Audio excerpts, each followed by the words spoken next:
একটা প্রশ্ন নিয়ে আলোচনা হবে, তার সাথে গীতার একটি শ্লোক নিয়ে আলোচনা করে লাইভটা শেষ হবে। 8 ঘন্টা মতন হবে লাইভটা। হ্যাঁ, তো একজন প্রশ্ন করেছেন যে মা সাধন পথে এগোচ্ছি, এটা বুঝবো কি করে? মানে ধরুন আমাদের কনফিউশন হয়ে যায়, আমরা যে জব ধ্যান করছি সেটা বুঝবো কেমন করে? তো তার আনসারটা হচ্ছে, দেখুন প্র্যাকটিক্যালি কি হয়, যখন কোনো কিছু আমাদের কাছ থেকে হারিয়ে যেতে থাকে তো আমরা সেই নিয়ে খুব দুশ্চিন্তাগ্রস্ত হয়ে থাকি। আমাদের যখন কেউ ধরুন অপমান করে তো তখন আমরা আমাদের মধ্যে একটু দ্বেষ কাজ করে, রাগ কাজ করে, বা অল্প প্রতিহিংসাও কাজ করতে পারে। তো এই যে ষড়রিপু, যেটা আগের লাইভেও বলা হয়েছে, এই যে ষড়রিপু কাম, ক্রোধ, লোভ, মদ, মোহ, মাৎসর্য, এইটা যত বেশি কমতে থাকবে আপনার মধ্যে, তত বুঝবেন যে আপনি সাধন পথে এগোচ্ছেন। ঠিক আছে? সাধন পথে কেউ এগোচ্ছে কিনা তার একটা অন্যতম বড় মানদণ্ড হচ্ছে অপমান। আমাকে কেউ অপমান করলো, ঠিক আছে, আমাকে নিজেকে দেখতে হবে আমি সেই অপমানটাকে কিভাবে নিচ্ছি, সেই অপমানটা আমার মনের ভিতরে কতটা প্রভাব বিস্তার করতে পারছে। যদি দেখতে পারি যে আমাকে ভীষণভাবে সেটা আহত করলো, আমাকে কেউ একটা কিছু বলে দিল, তো আমি ভীষণভাবে সেটার কারণে আহত বোধ করছি বা অপমানিত বোধ করছি, তখন কিন্তু বুঝতে হবে যে সাধন ভজনে একটু কমতি আছে। ঠিক আছে? যত বেশি আমরা সাধন ভজন করব তত কিন্তু আমাদের এই অপমানিত হওয়া বোধটা তত কম হতে শুরু করবে। আমাদের কিছু মনেই হবে না। আমাদের যদি কেউ বাজে ভাষায় অপমান করে, এটা মাথার উপর দিয়ে চলে যাবে। মানে ঠিক ব্যাপারটা কীরকম জানেন তো? ধরুন আমি যেমন বাংলা ভাষী, আমাকে যদি তামিল ভাষী কেউ একটা কিছু কথা বললো, ধরুন একটা বাজে কথাই বললো, আমি কি ওর ভাষাটা বুঝতে পারবো? বুঝতে পারবো না তো, জাস্ট একটা শব্দ। ঠিক সেরকমভাবেই এটা মনকে স্পর্শ করতে তখন আর পারবে না। আপনাকে কে ভ্যালু দিল, কে ভ্যালু দিল না, আপনাকে কেউ অপমান করলো বা অপমান করলো না, এই ব্যাপারগুলো নিয়ে আপনার খুব বেশি মাথা ব্যথা থাকবে না। এটা কিন্তু সাধন পথে এগিয়ে যাওয়ার একটা খুব বড় সিমটম। আর একটা সিমটম হচ্ছে যে আপনার এক্সপেকটেশন কমে যাবে মানুষের থেকে। যে অমুক ওটা দিলে তবে আমি তৃপ্ত হব, অমুক আমাকে ভ্যালু দিলে তবে আমার ভ্যালু বাড়বে, এই ধরনের কোনো মনোভাব থাকবে না। এক্সপেকটেশন ভীষণ রকমভাবে কমে যাবে আপনার। মানে সাধন ভজন যত বেশি আমরা সাধন ভজন করতে থাকবো, ভগবানের নাম চিন্তন করতে থাকবো, তত বেশি কিন্তু আমাদের মধ্যে এই টেন্ডেন্সিগুলো বাড়বে। আমি অনেক জায়গায় দেখেছি যে ধরুন শাশুড়ি মায়েরা সবসময় চায় যে বৌমা আমাকে খুব ভ্যালু দিক। অনেক সময় সেটা হয়ে ওঠে না ব্যালেন্স করা, আর সে হয়তো বুঝতে পারছে না, কমিউনিকেশানে প্রবলেম হয়, তখন ওনার খুব ছোট বোধ হয় নিজেকে, যে আমি বোধহয় খুব ভ্যালুলেস পরিবারে। এই ধরনের কিন্তু কোনো ব্যাপার নেই। আমরা ভ্যালুয়েবল ঈশ্বরের কাছে, ঈশ্বর যেহেতু আমাদের সৃষ্টি করেছেন, আমরা তাঁর কাছে ভ্যালুয়েবল। আর বাকি সাংসারিক ক্ষেত্রে যে ভ্যালু দেওয়ার বা ভ্যালু পাওয়া, এটা অনেকটাই প্রয়োজনের স্বার্থে হয়। তাই এই ব্যাপারগুলো আমরা যেই বুঝে যাব এবং এটা বুঝে যাব যে এইগুলো আমার সামাজিক যোগ্যতা বা সামাজিক সামর্থ্য, আর্থিক সামর্থ্য বা শারীরিক সামর্থ্য কমতে থাকবে, আমার ভ্যালুটাও কমে যাবে সমাজের কাছে। আজকে আমি একটা বড় অফিসার হতে পারি, আমার আন্ডারে অনেকে কাজ করতে পারে, কিন্তু যেদিন আমি রিটায়ার করব সেদিন ওই অফিসারগুলো আমার দিকে ফিরেও তাকাবে না। তো ভ্যালু হচ্ছে এই ধরনের পজিশনের উপর ডিপেন্ড করছে, যেই আমার ক্ষমতা কমে যাবে আমার আর ভ্যালু থাকবে না। তো এই বোধগুলো ক্লিয়ার হয়ে যাবে, তখন আমি আর কারোর কাছ থেকে কোনো কিছুর আশা করব না। এটা হচ্ছে সাধন ভজনে এগিয়ে যাওয়ার আরেকটা অন্যতম সিমটম। থার্ড সিমটম হচ্ছে আপনি ভেতরে ভেতরে ভীষণ তৃপ্ত বোধ করবেন। অকারণ তৃপ্তি। আমার কাছে তেমন তৃপ্তির যে বিশেষ কিছু জিনিস আছে তা নয়, কিন্তু আমি ভেতর থেকে ভীষণ তৃপ্ত বোধ করছি। এইটা কিন্তু সাধন ভজনের একটা অন্যতম সিমটম। আমাকে তৃপ্তির জন্য কোথাও দৌড়তে হবে না, আমি নিজেকে নিয়ে তৃপ্ত হব। সাধন ভজন করার এইটা একটা অনেক বড় ইঙ্গিত, যে আত্মতৃপ্ত যেটাকে বলা হয়, গীতাতে যে আত্মতৃপ্তির কথা বলা হয়, মানে নিজেকে নিয়ে তৃপ্ত। তার তৃপ্তি লাভের জন্য অন্য কারুর দাস হয়ে বসে থাকতে হবে না। ঠিক আছে? তো এইগুলো মোটামুটি 2-3টে বললাম। সাধন ভজন একজন জিজ্ঞাসা করেছিলেন যে সাধন ভজন করে এগোচ্ছি, এটা বুঝবো কেমন করে? ঠিক আছে, এইটা একটা প্রশ্ন। সেকেন্ড প্রশ্ন আরেকজন করেছিলেন জপ কি জিনিস। তো আমি বলে দিয়েছিলাম, আবার রিপিট করছি, জপ হচ্ছে ভগবানের নাম, বারংবার তার নাম করাটাকেই জপ বলা হয়। ভগবানের পবিত্র নামকে বারংবার রিপিট করাকেই জপ বলা হয়। ঠিক আছে, একজন বলেছেন কেমন করে করব জপ। অনেকের যারা দীক্ষা হয়নি তারা এই ব্যাপারটা অজ্ঞ, মানে জানেন না ব্যাপারটা কিভাবে করতে হয়। তো কেমন করে করব এই প্রশ্ন করেছেন। তাদের বলবো যে বাবা, জপ কেমন করে করতে হয় এটা যিনি দীক্ষা দেন এটা তিনি গাইড করে দেবেন।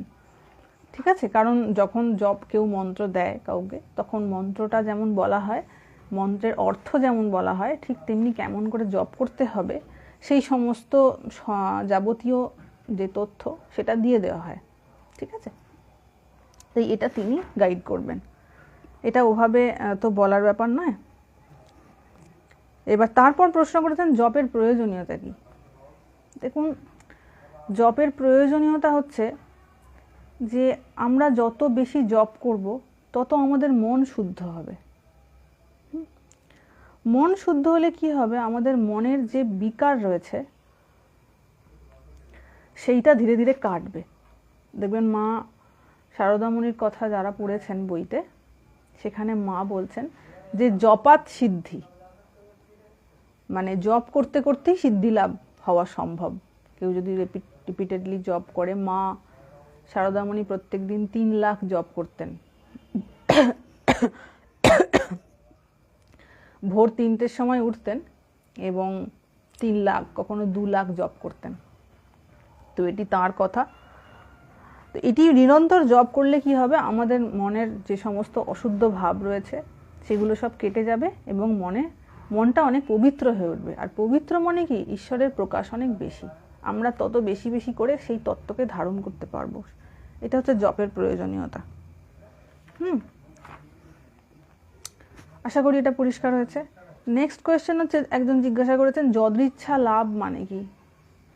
গীতাতে একটি কথা আছে, যদৃচ্ছা লাভ ও সন্তুষ্ট দ্বন্দ্বাতীত বিমৎসর। তো ওই যদৃচ্ছা লাভ কথাটা মাঝে মাঝেই প্রয়োগ করা হয় বিভিন্ন ক্ষেত্রে। যদৃচ্ছা লাভ মানে হচ্ছে আমি যেটা পেলাম সেটাতেই সন্তুষ্ট। শান্তি পাওয়ার কিন্তু এইটি আরেকটি ক্রাইটেরিয়া, যে আমি যা পেলাম, যতটুকু পেলাম তাতে সন্তুষ্ট থাকলাম। তো এইটা শাস্ত্রে বলা হচ্ছে তাকে যদৃচ্ছা লাভ। তো যদৃচ্ছা লাভ হলে কি হবে, আমার মনটা সন্তুষ্ট থাকবে, সন্তুষ্ট থাকলে শান্ত থাকবে, শান্ত হলে আমি শান্তিতে বিচরণ করতে পারবো।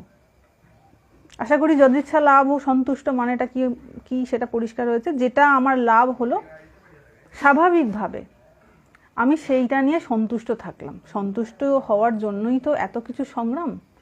আমরা যে এত কিছু সংগ্রাম করছি কিসের জন্য, সন্তুষ্ট হওয়ার জন্য। সাথে করে তো নিয়ে যেতে পারবো না কিছু।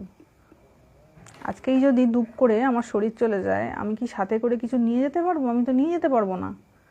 তো সেই জন্য যদৃচ্ছা লাভ ও সন্তুষ্ট হওয়াটা খুব দরকার। আর মন সন্তুষ্ট না হলে আমি ভগবানের চিন্তা কখনোই করতে পারবো না। ভগবানের চিন্তা করার জন্য আমার মনকে স্থির হতে হবে, সন্তুষ্ট হতে হবে, আদারওয়াইজ সম্ভব হবে না। তো এই 2-3টে কোয়েশ্চেনের আনসার করা হয়েছে।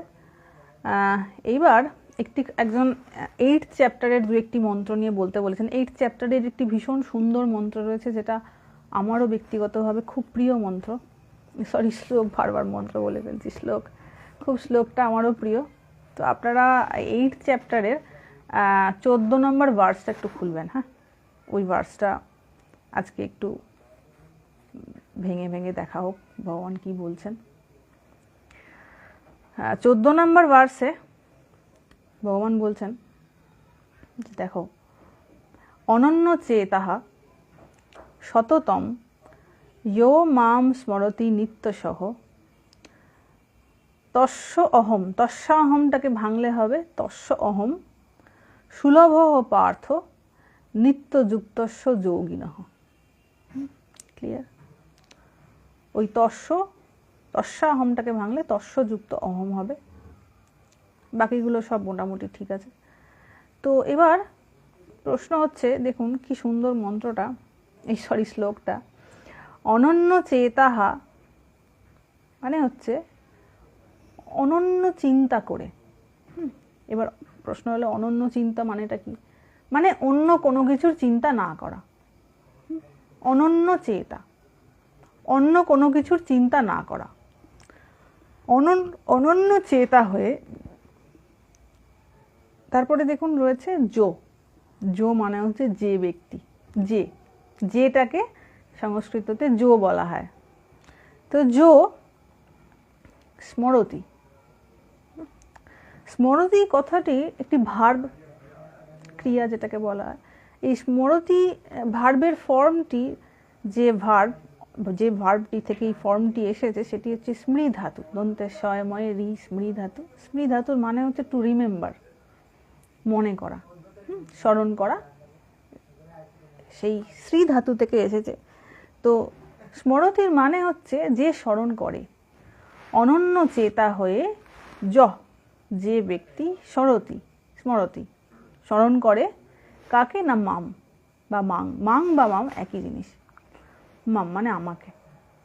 অনন্য চেতা হয়ে যে ব্যক্তি স্মরণ করে আমাকে, এইবার কিভাবে স্মরণ করে? সততম, সব সময়, এবং নিত্যসহ, নিত্য নিরন্তর, মানেটা কিছুটা একই, সততম এবং নিত্যসহ মানেটা অনেকটা কাছাকাছি, দুটো ওয়ার্ড দিয়ে বলা হয়েছে।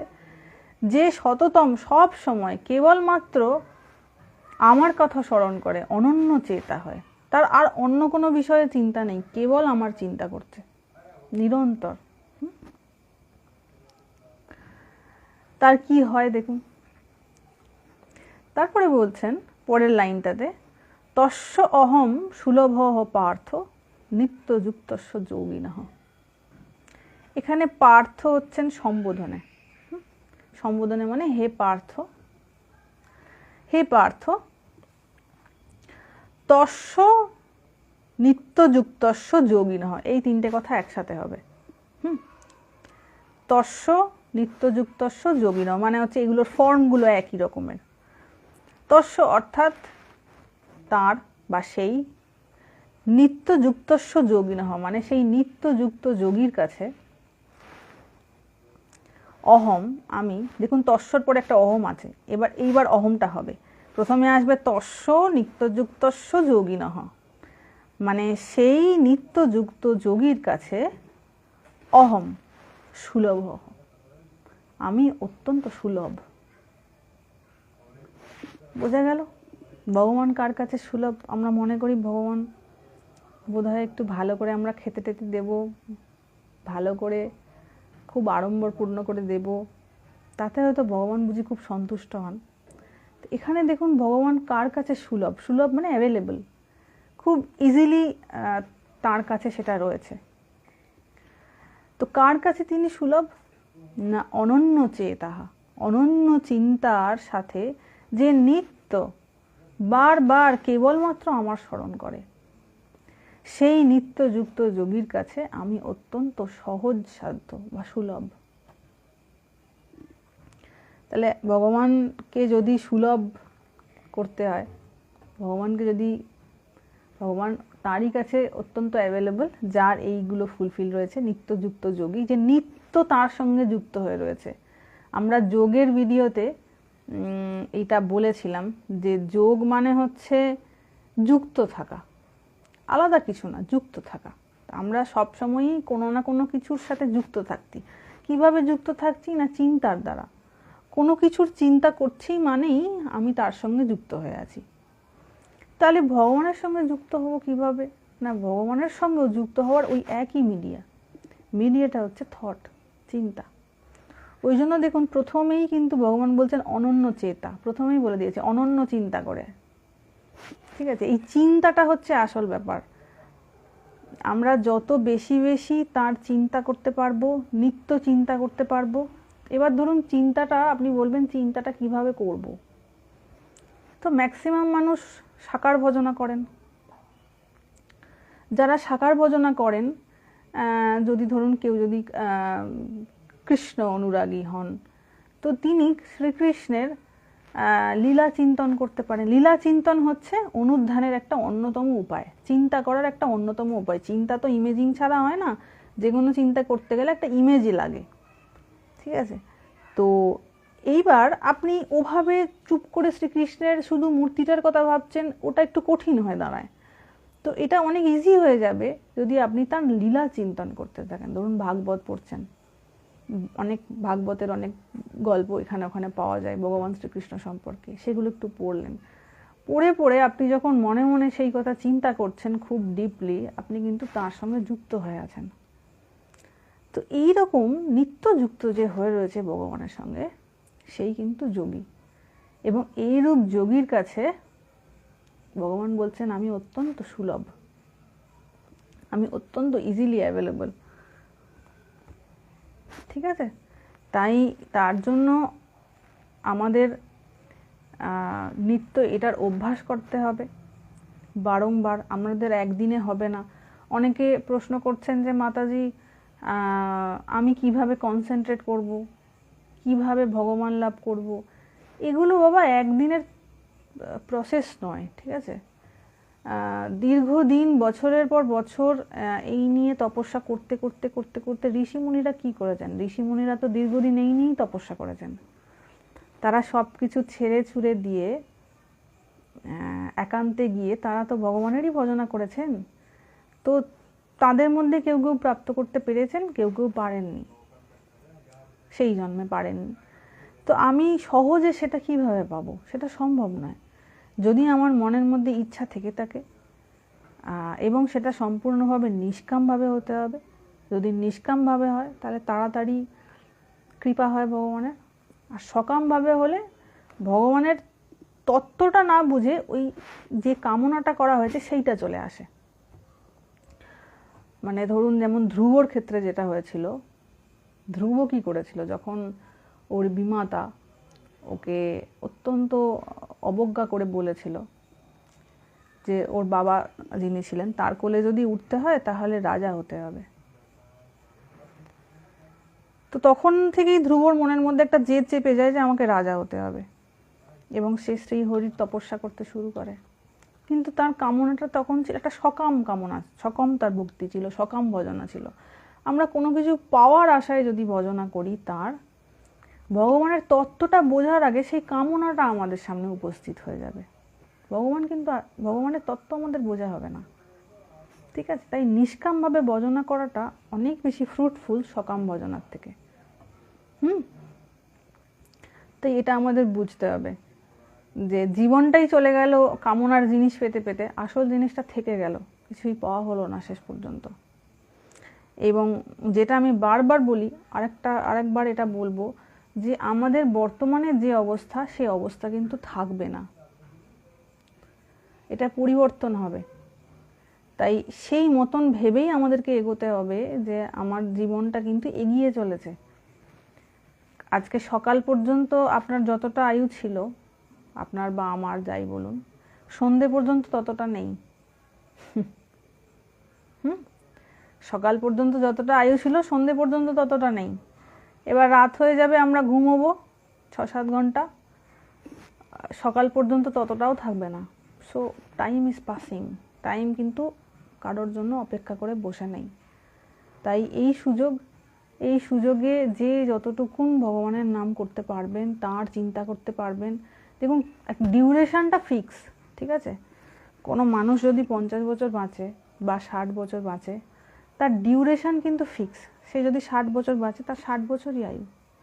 এবার এই 60 বছর বয়সের মধ্যে শৈশবের কতগুলো বছর চলে গেল অজ্ঞানে, বার্ধক্যের রোগে যন্ত্রণায় কতগুলো বছর চলে গেল, মাঝখানে যতটুকুন পড়ে থাকলো তার মধ্যে আমাদের জীবনের বিভিন্ন সংগ্রাম রয়েছে, তারপরে পড়াশোনা রয়েছে, এস্টাবলিশমেন্টের চেষ্টা রয়েছে, সাফারিং রয়েছে, আমাদের সাংসারিক জীবন নিয়ে সমস্যা রয়েছে। তো তার মাঝখানে গিয়ে এই করতে করতে সময় চলে যায়, আসল কাজটা আর করা হয়ে ওঠে না। তো আমাদের এটা মনে রাখতে হবে যে এইটা কিন্তু থাকবে না, এটা আমরা মোহগ্রস্ত হয়ে ভুলে যাই যে জিনিসটার জন্য আমি ভাবছি এটা সত্য, এটা কিন্তু থাকবে না, ইট উইল চেঞ্জ। তো যখন পরিবর্তন হবে তখন আমি কোথায় গিয়ে দাঁড়াবো, কাকে আঁকড়ে বাঁচবো? কিছু তো একটা জিনিসকে আমাকে আঁকড়ে বাঁচতে হবে, তাই না? তো আমি কি আঁকড়ে বাঁচবো সেটা কিন্তু আমাদের ভাবতে হবে। জীবনটা আমাদের প্রত্যেকের জার্নি কিন্তু আলাদা আলাদা। আমি যদি মনে করি যে আমার সাথে যিনি আছেন তার জার্নি আর আমার জার্নি, দুজনের জার্নি এক, নো। আমার জার্নি সম্পূর্ণ আমার একার। যখন আমি এই পৃথিবীতে জন্ম নিয়েছি, জন্ম হয়েছে যখন আমার, তখন আমি সম্পূর্ণ একা এসেছি। আর যখন এই দেহটা ত্যাগ হবে তখন আমি সম্পূর্ণ একাই যাব। ঠিক আছে? তাই গুলিয়ে ফেললে হবে না। একটা জায়গায় কিন্তু আমাদের প্রত্যেকের জার্নি আলাদা। দুটো মানুষ একসাথে থাকতে পারে, দুটো মানুষের জীবন কিন্তু এক না, দুটো মানুষের চিন্তা এক না, দুটো মানুষের জন্ম আলাদা, মৃত্যু আলাদা। ঠিক আছে? তাই আগে থেকে এই ব্যাপারগুলো পরিষ্কার হয়ে গেলে আমাদের ধাক্কা অনেক কম পেতে হয় জীবনে। এবং যখন মানুষ বুঝতে পারে তখন সেটা অনেক লেট হয়ে যায়। তাই নিরন্তর ভগবানের ভজনা করুন, যতটুকুন সম্ভব, যতটুকুন সময় পাবেন। এটাই এই লাইভগুলো বা এই ভিডিওগুলো করার এই একটাই উদ্দেশ্য, সেটা আমি একাধিকবার সবাইকে বলবো যতক্ষণ আমি আছি, বা এই লাইভগুলো যতক্ষণ হচ্ছে, যে যতটুকুন সময় পারবেন ভগবানের কথা চিন্তা করুন। বাকি ম্যানেজ করে, সাংসারিক কাজ যতটুকু পারবেন ম্যানেজ করে নেবেন। যে মোটামুটি টার্গেট থাকতে হবে যে আমাকে কিন্তু একটু বসতে হবে, একটু তাকে সময় দিতে হবে। আমরা সারাদিন অনেক মনের বাজে খরচ করি, এটা ভাবছি। কোনো কিছু জিনিস, অবান্তর জিনিস ভাবনা করা মনেই তো মনের খরচ করা, মনের বাজে খরচ করা। ঠিক আছে? মানে ধরুন আপনার কাছে 2000 টাকা আছে, ঠিক আছে? আপনার কাছে 2000 টাকা আছে। আপনাকে কেউ যদি বলে যে 1 কেজি ইলিশ মাছ কিনে খেতে, আপনি কি খাবেন? খাবেন না তো, কারণ 2000 টাকাটাই আমার সম্বল। আমি যদি বেশি কিছু দামি জিনিস খেয়ে ফেলি আমার কাছে বেশিক্ষণ বাঁচবে না, বেশি টাকা আর বাঁচবে না, তো তাহলে বাকি সময়গুলো কাটাবো কি করে? ঠিক তেমনি আমাদের আয়ু কিন্তু বেশি বাকি নেই, ঠিক আছে? আয়ু খুব কম। তাই বাজে খরচ, ওইখানে আমাদের বোধ আছে যে টাকা ফালতু খরচা করব না, অপচয় করব না, বাজে ক্ষেত্রে খরচা করব না। কিন্তু দেখুন আমাদের এই মূল্যবান সময়, যেটা কখনো আর ফিরে আসবে না, সেটাকে আমরা কত বাজে খরচ করে ফেলি। আমরা কত এটা বৃথা অপচয় করি। মানে আমাদের ধরুন একটা, এই যে অর্গ্যানসগুলো রয়েছে, এই চোখ, এই নাক, ঠিক আছে, প্রচুর যদি আমরা খরচা করি, ঠিক আছে, কিছু কিছু পেশেন্টদের এমন হয় যে টাকা খরচা করেও এই অর্গানগুলো ঠিক করা যায় না। আমি যখন মৃত্যুমুখে দাঁড়িয়ে থাকব তখন আমার ধরুন অনেক টাকা রয়েছে, ঠিক আছে, আমি যদি বলি ভগবানকে, ভগবান আমি তোমাকে 5000 কোটি টাকা দিচ্ছি, যার আছে তার কথা বলছি, 5000 কোটি টাকা দিচ্ছি, তুমি আমাকে 10 মিনিট টাইম দাও, সে দেবে? পাবেন টাইম আসবে না তো। তো এইখানটা একটু পরিষ্কার করে ভাবতে হবে রিজনিংফুলি, যে আমি কি করছি, আমার জার্নি কোথায়, আমি কোথায় গিয়ে দাঁড়াবো, অরিজিনালি কোন জিনিসটা আমার আপন। আমি তো অনেক কিছুকে আমার আপন ভাবছি, আমার ভাবছি, কিন্তু এগুলো কি আদতেই আমার? যদি আমার হয় তাহলে আমি ছেড়ে যাব কেন? যে জিনিসটা আমার সেই জিনিসটা কি আমাকে ছাড়তে হবে? প্রকৃতপক্ষে যে জিনিসটা আমার, তো যে জিনিসটা আমাকে ছেড়ে চলে যেতে হবে সেই জিনিসটা তো আমার নয় বাবা।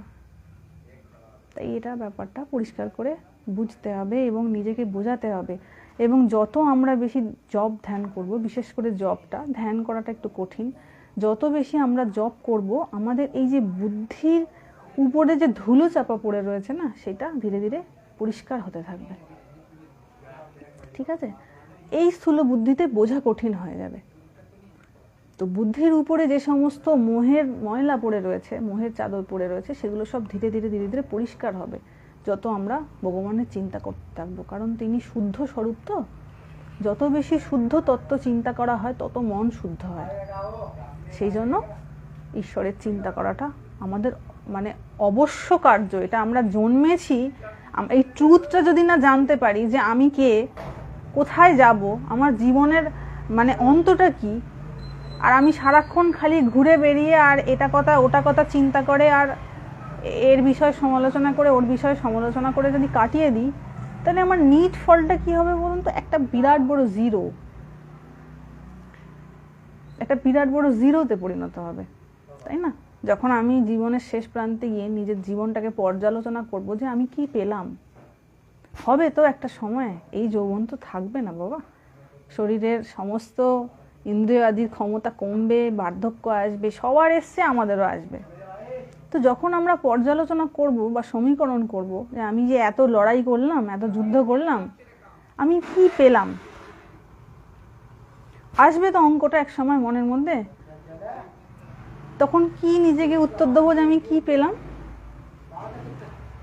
তাই কিছু পাওয়ার রাস্তা যাতে করে রাখা হয়, তার জন্যই বারবার অনুরোধ করা, ভগবত চিন্তা করার, যাতে আমরা খুব সুস্থভাবে বলবো না, যদি ভীষণ রকমভাবে কেউ অসুস্থ হয়ে পড়েন তাহলে সেটা যথেষ্ট যন্ত্রণার, কিন্তু তথাপি যদি ঈশ্বরের চিন্তা করার অভ্যাস আমরা করে ফেলতে পারি না, তাহলে কিন্তু বার্ধক্য অবস্থাটাও আমাদের তরে যাবে।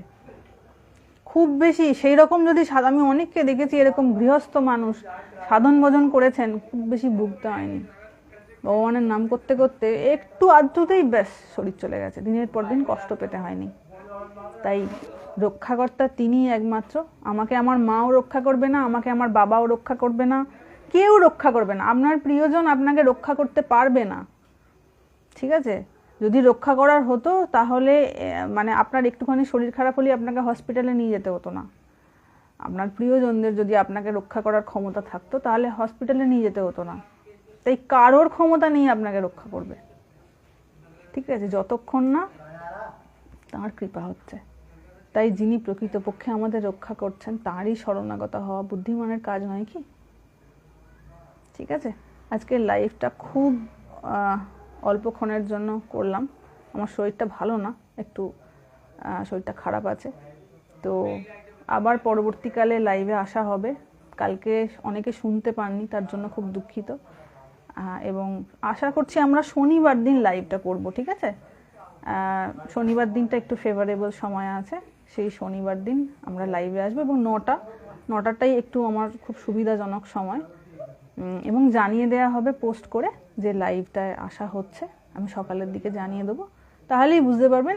জাস্ট লাইভে বলে রাখছি যে শনিবার দিন আমরা মোটামুটি আসব, মানে আসার একটা ডেট রাখার ইচ্ছা আছে। তো ঠিক আছে, আপনারা সবাই ভালো থাকবেন এবং ভগবানের চিন্তা করুন, আমার এটা করজোরে অনুরোধ সবাইকে, কারণ কেউ পাশে থাকবে না, কেউ পাশে থাকেনি, শুধু ভ্রমে পড়ে মনে হয় যে আমার কেউ আছে, আমার অরিজিনালি কেউ নেই এক ভগবান ছাড়া। এটি যত তাড়াতাড়ি আপনারা বুঝতে পারবেন আপনাদের তত কল্যাণ, আমাদের তত কল্যাণ। আপনাদের সবাইকে অনেক ধন্যবাদ। অনেক ছানাপোনারা দেখছেন বুঝতে পারছি, কিন্তু আজকে এইটুকুই, আবার পরে লাইভে আসা হবে। হ্যাঁ, সবাই ভালো থাকবেন। হরি ওম।